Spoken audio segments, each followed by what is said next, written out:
इतना क्यों इतरा रहे हो? रावण के सामने आए हो तो सिर झुका कर आओ। हे दशानन, इससे पहले तुमने अगर शीश झुका लिया होता तो कदापि तुम्हारे बचने की संभावना निश्चित होती, परंतु अब तुम्हारा शीश काटना अनिवार्य हो गया है। हे तपस्वी, अभी तक तुमने जिन योद्धाओं को मारा है मैं उनके समान नहीं हूँ। मेरा नाम रावण है। रावण, हा हा हा। रावण, तीनों लोग जिसका यजगान करते हैं, लोकपाल जिसके बंदी हैं। तुमने खरदूषण विराट को मारा, बेचारे बलि का छुपकर वध किया। तुमने मेरे भाई कुंभकर्ण, बेटे मेघनाद को मारा। आज मुझे उन सबका प्रतिशोध लेना है। यदि तुम रणभूमि छोड़कर ना भागे तो मैं उन सबका बदला जरूर लूंगा। तुम यह मत भूलना कि मैं अजय रावण हूँ, जो जिनसे तुम्हारा सामना हुआ है। हे दशानन, असहाय स्त्रियों पर वीरता दिखाने वाले कायर, इस बात पर तुम अपने आप को वीर समझते हो? धर्म की मर्यादा को भंग करने वाले पापी, तुम्हारे समस्त पापों का दंड आज तुम्हें जरूर मिलेगा। दंड का कार्य तो राजा का होता है, तपस्वी या वनवासी का नहीं। लो, पहला दंड मेरी तरफ से।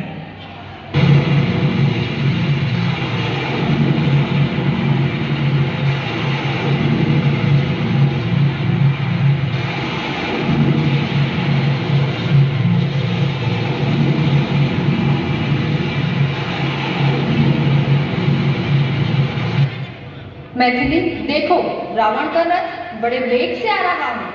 सावधान हो जाओ और आगे बढ़ो। जिस प्रकार हवा उमड़े हुए बादल को छिन्न भिन्न कर देती है, उसी प्रकार आज मैं शत्रु के रथ का विध्वंस करना चाहता हूँ। भय और घबराहट को छोड़कर मानव नेत्रों को स्थिर रखते हुए घोड़े की बागडोर काबू में रखो और रथ को तेज चलाओ, ताकि मैं एकाग्रचित होकर युद्ध कर सकूं।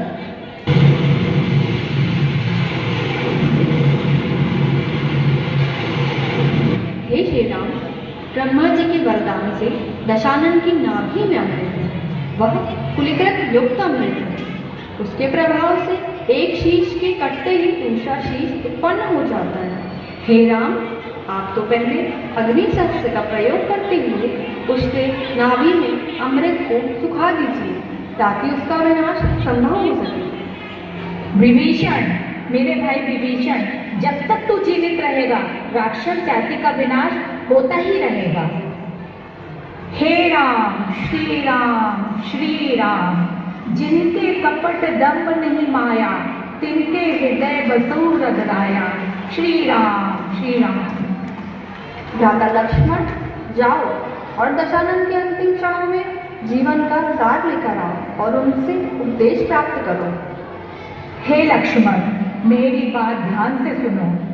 किसी भी शुभ कार्य में देरी ना करो। कभी भी शत्रु को कमजोर ना समझना और अपने रहस्य को भेद ही रहने देना, किसी को नहीं बताना। हे राम, श्री राम।